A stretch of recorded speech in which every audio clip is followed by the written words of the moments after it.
Hello everyone, welcome to my another video. ঘুম থেকে উঠে প্রথম কাজটা তো তোমরা জানো আমি যোগা করি। তো আমার যোগা করে দিনটা শুরু হয়। তো আজ এরকমভাবেই দিনটা শুরু করলাম। তোমাদের হয়তো দেখতে দেখতে বোর লেগে গেছে, কিন্তু আমি আমার দিনটা এইভাবেই শুরু করি। তারপর যোগা করার পর স্নানটা সেরে তারপর এইদিকে চলে আসলাম পুজো করতে। ঠাকুর পুজো করার পরে চলে গেলাম একটু জুস খেতে।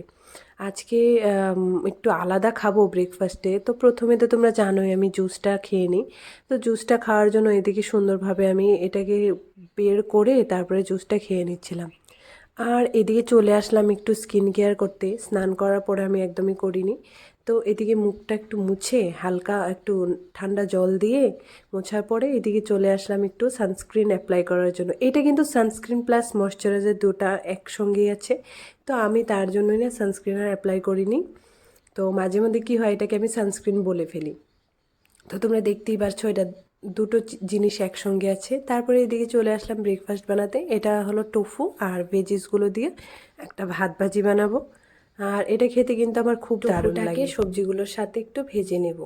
তো ভেজে নেওয়ার জন্য মানে সাইডে রেখে দিয়েছিলাম একটু চিপে, তারপর সাইডে রেখে দিয়েছিলাম এই টোফুগুলো দিয়ে, তারপরে একটু নুন হলুদ দিয়ে তারপর ভাতগুলো আমি দিয়ে দিলাম। এভাবে ভাত ভাজি খেতে কিন্তু বেশ ভালো। ভাতের সঙ্গে একটা লঙ্কা নিয়েছি আর লঙ্কার আচারও নিয়েছি। আমার কিন্তু বেশ ভালো লাগে একটু একটু স্পাইসি খাওয়া খেতে। তারপর এদিকে তো জল খেয়ে নিচ্ছি, তোমরা তো জানোই জল না খেলে হবে না। তারপর এদিকে দেখো লাঞ্চে আজকে ছিল একদম সিম্পল খাবার, ছোটো মাছের চচ্চড়ি, ডাল আর দুটো শসা, একটা লেবু, ব্যাস। আর আজকে ভাই দুটো পেয়ারা দিয়েছিল, সেগুলো লবণ আর লঙ্কা দিয়ে সুন্দর করে মেখে খেয়ে নিচ্ছিলাম। আর কাসুন্দি দিয়ে খেতে কিন্তু আরও ভালো। তারপর এদিকে যখন পেয়ারা খাওয়া শেষ হয়ে গেল তখন চলে গেলাম একটু রাস্তার দিকে। আমি, মা আর নিধি তিনজনে মিলে একটু দেখছিলাম রাস্তায় সুন্দর হাওয়া চলছিল। তো আজকের ব্লগটা এখানেই শেষ করছি।